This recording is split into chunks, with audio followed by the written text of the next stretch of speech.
Hello दोस्तों। तो कैसे हैं आप सब। आशा करता हूँ आप लोग बहुत अच्छे होंगे और अपनी पढ़ाई अच्छे से कर रहे होंगे। मैं आकाश मिश्रा अपने यूट्यूब चैनल आकाश मैथ्स में आपका स्वागत करता हूँ। और आज की इस वीडियो में हम लोग सीखने वाले हैं संख्या पद्धति के बारे में कि आखिर संख्या पद्धति क्या होती है, कि संख्या पद्धति क्या होती है।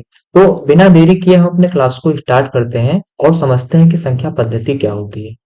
देखो, संख्या पद्धति का कहने का मतलब ये होता है कि संख्याओं की पद्धति, मतलब कि संख्या को कैसे हम लिखते हैं, कैसे प्रदर्शित करते हैं, इन सब सारी चीजों का अध्ययन ही संख्या पद्धति होता है।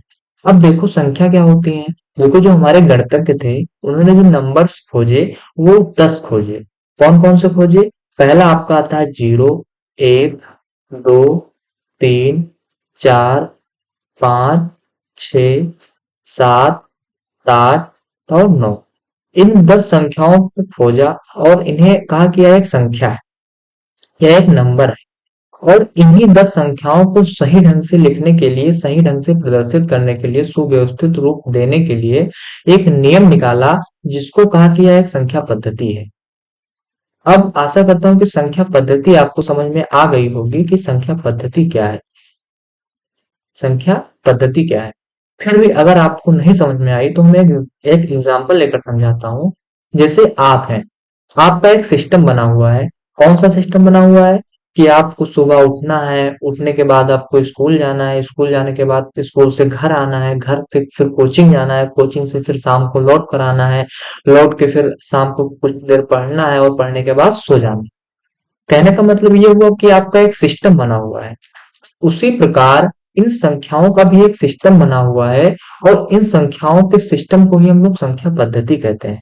जैसे आप अपना सिस्टम बनाए हो तो वो आपका सिस्टम हुआ, उसी प्रकार जो संख्याओं का जो सिस्टम बना हुआ है वो संख्या का यानी नंबर्स का सिस्टम है, यानी संख्याओं की पद्धति है। अब समझ में आ गया होगा। अब देखो संख्या पद्धति का वर्गीकरण हम पढ़ते हैं कि संख्या पद्धति का वर्गीकरण कितने रूपों में होता है। तो देखो, जो संख्या पद्धति का वर्गीकरण होता है, जो नंबर सिस्टम होता है, संख्या पद्धति होती है, इसका वर्गीकरण 3 रूपों में होता है। कौन कौन सा होता है? पहला आपका आता है रियल नंबर, जिसको हिंदी में कहते हैं वास्तविक संख्या। दूसरा आपका आता है इमेजिनरी नंबर, जिसको हिंदी में कहते हैं काल्पनिक संख्या। तीसरा आपका आता है मिक्स्ड नंबर, जिसको हम कहते हैं मिश्रित संख्या। अब देखो कि वास्तविक संख्या क्या होती है, काल्पनिक संख्या क्या होती है और मिश्रित संख्या क्या होती है। इन सारी चीजों को हम बहुत अच्छे तरीके से समझेंगे कि वास्तविक संख्या, काल्पनिक संख्या और मिश्रित संख्या क्या होती है। देखो, जो वास्तविक संख्या होती है, वास्तविक संख्या का मतलब ये होता है कि वह संख्याएं जिनको हम संख्या रेखा पर प्रदर्शित कर सकते हैं उनको हम वास्तविक संख्या कहते हैं। अब वो संख्याएं कौन कौन सी हो सकती हैं? तो जो वास्तविक संख्या होती है, वास्तविक संख्या में माइनस इनफाइनाइट से प्लस इनफाइनाइट तक जितनी संख्याएं पाई जाती हैं वो सारी संख्याएं वास्तविक संख्याएं होती हैं। डेफिनेशन क्या बताया कि वह संख्याएं जिनको हम संख्या रेखा पर प्रदर्शित कर सकते हैं उनको हम वास्तविक संख्या कहते हैं। अब वास्तविक संख्या कौन कौन सी हो सकती है? माइनस इनफाइनाइट से लेकर के प्लस इनफाइनाइट तक जितनी संख्याएं पाई जाती हैं वो सारी संख्याएं वास्तविक संख्याएं होती हैं। दूसरा हमको पढ़ना है कि काल्पनिक संख्याएं क्या होती हैं। तो देखो, जो काल्पनिक संख्या होती है, काल्पनिक संख्या वास्तविक संख्या की अपोजिट होती है। मतलब कि वास्तविक संख्या क्या हमें बताती है कि वास्तविक संख्या को हम संख्या रेखा पर प्रदर्शित करते हैं, जबकि जो काल्पनिक संख्या होती है, काल्पनिक संख्या हमको बताती है कि हम जिन संख्याओं को संख्या रेखा पर प्रदर्शित नहीं कर सकते उनको हम काल्पनिक संख्या कहते हैं। कौन सी संख्या कहते हैं? काल्पनिक संख्या कहते हैं। जैसे कौन सी मतलब एग्जाम्पल बताइए। तो एग्जाम्पल के लिए अगर मान लिया जाए अंडर रूट 2 है, इसके साथ माइनस लगा हुआ है। अगर अंडर रूट -3 है, अंडर रूट -5 है, तो ये सारी की सारी संख्याएं काल्पनिक संख्याएं हैं, इनकी केवल हम कल्पना कर सकते हैं। इसी प्रकार मिक्स्ड नंबर यानी मिश्रित संख्या क्या होती है? मिश्रित संख्या का मतलब होता है कि वह संख्याएं जिनको हम मतलब वह संख्याएं जिनमें वास्तविक संख्या और काल्पनिक संख्या दोनों संख्याएं साथ में होती हैं उनको मिश्रित संख्या कहते हैं। मतलब कि वास्तविक संख्या भी आपको दिखेगी, काल्पनिक संख्या भी आपको दिखेगी और इन दोनों का मिक्स क्या होगा? मिश्रित संख्या होगा। एग्जाम्पल, जैसे एग्जाम्पल ले लिया हमने 5 प्लस अंडर रूट का -3, ये क्या हुआ? एक मिश्रित संख्या है। इसमें आपको एक वास्तविक संख्या भी दिख रही है आपको वास्तविक संख्या भी दिख रही है और एक आपको काल्पनिक संख्या भी दिख रही है। काल्पनिक संख्या भी आपको दिख रही है। तो देखो इन सारी चीजों को डेफिनेशन हम लिख दे रहे हैं ताकि आपको बाद में समझने में कोई दिक्कत ना हो। आप साथ में नोट करते चलिए। इन सारी चीजों को हम डेफिनेशन साथ में लिखे दे रहे हैं। देखो, देखो जो हमारा रियल नंबर होता है वास्तविक संख्या होती है। लिख दे रहे हैं वास्तविक संख्या। देखो वास्तविक संख्या वह संख्याएं जिन्हें हम संख्या रेखा पर प्रदर्शित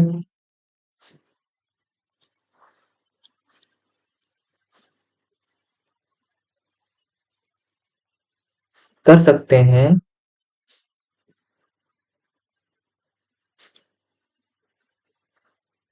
उसे हम वास्तविक संख्या कहते हैं।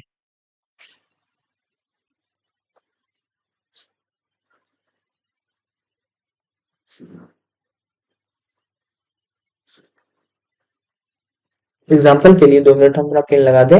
एग्जाम्पल के लिए माइनस इनफाइनाइट से प्लस इनफाइनाइट तक जितनी संख्याएं पाई जाती हैं वो सारी की सारी संख्याएं वास्तविक संख्याएं होती हैं। समझ में आया? आगे बढ़ते हैं। इमेजिनरी नंबर यानी काल्पनिक संख्या क्या होती है? देखो, काल्पनिक संख्या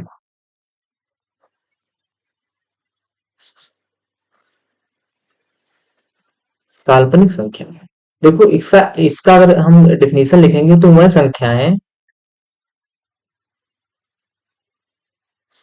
जिन्हें हम संख्या रेखा पर प्रदर्शित नहीं कर सकते,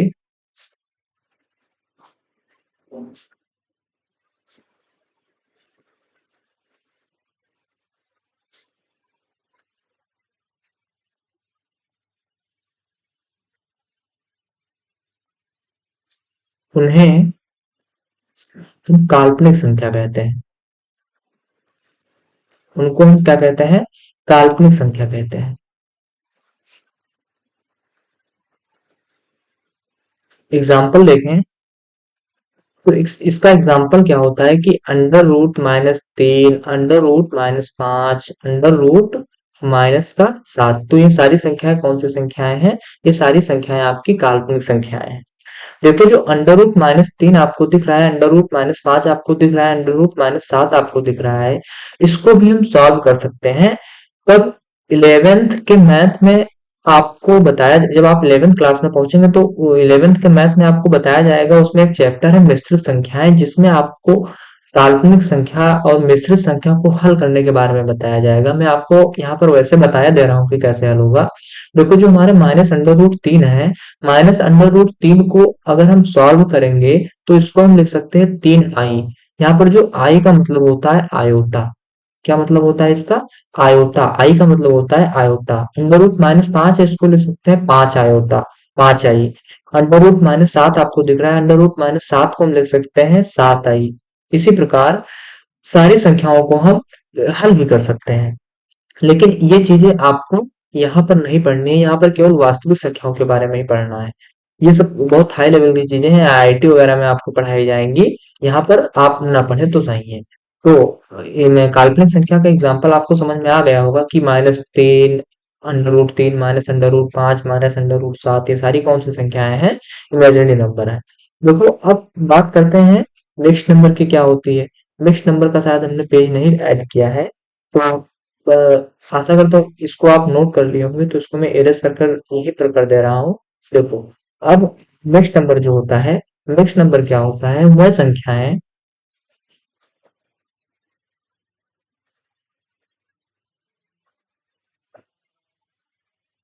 देखो जो हमारा नेक्स्ट नंबर होता है, देखो जो मिश्र संख्या होती है, जो हमारी मिश्र संख्या होती है वह संख्याएं जिनमें वास्तविक प्लस काल्पनिक, ये दोनों संख्याएं पाई जाती हैं।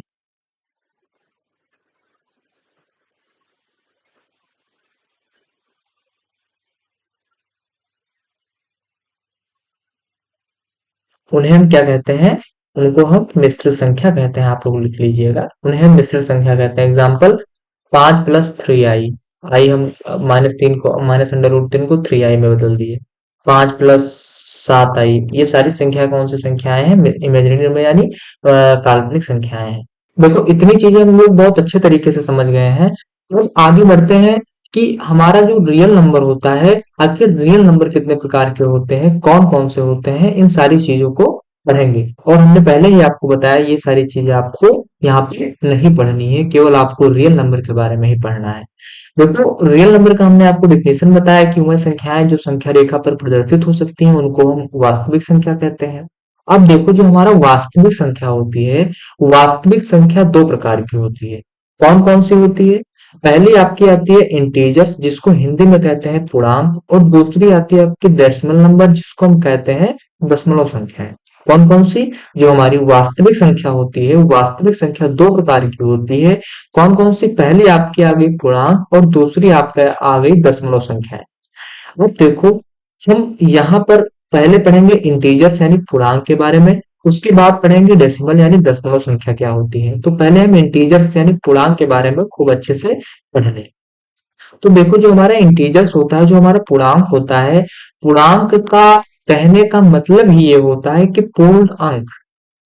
जो आपको ये पूर्णांक लिखा दिख रहा है, पूर्णांक, पूर्णांक का मतलब ये होता है कि पूर्ण अंक, मतलब कि वह संख्याएं जो पूर्ण अंक के रूप में हो, दशमलव या फिर भिन्न के रूप में ना हो, उनको हम इंटीजर्स कहते हैं, यानी पूर्णांक कहते हैं। समझ में आया? वह संख्याएं जिनको, मतलब जिन जो पूर्ण अंक के रूप में हो, दशमलव या फिर भिन्न जैसी संख्याओं में ना हो, उनको हम कहते हैं पूर्णांक यानी इंटीजर्स कहते हैं।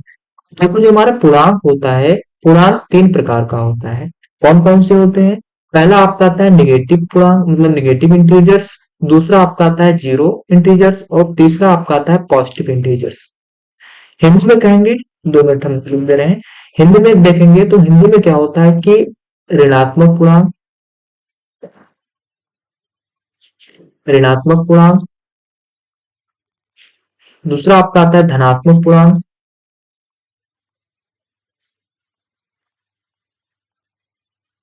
और तीसरा है आपका शून्य पूर्णांक।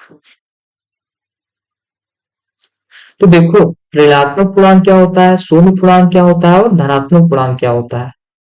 देखो, जो हमारा ऋणात्मक पूर्णांक होता है, ऋणात्मक पूर्णांक का मतलब ये होता है कि -1 से लेकर के माइनस इनफाइनाइट तक जितनी संख्याएं पाई जाती हैं, वो सारी की सारी संख्याएं कौन सी संख्याएं होती हैं? ऋणात्मक पूर्णांक होता है। और इसी तरह +1 यानी +1 से लेकर के प्लस इनफाइनाइट तक जितनी संख्याएं पाई जाती हैं, वो सारी की सारी कौन सी संख्याएं होती है? वो सारी संख्याएं हमारी धनात्मक पूर्णांक होती हैं। देखो, जो हमारा वास्तविक संख्या होता है, वास्तविक संख्या दो प्रकार का होता है। पहला आपका आता है इंटीजर्स, दूसरा आपका आता है डेसिमल। जो हमारा इंटीजर्स होता है यानी पूर्णांक संख्याएं होती है, पूर्णांक संख्याएं तीन टाइप की होती है। पहला आपका आता है ऋणात्मक पूर्णांक, दूसरा आपका आता है शून्य पूर्णांक, तीसरा आपका आता है धनात्मक पूर्णांक।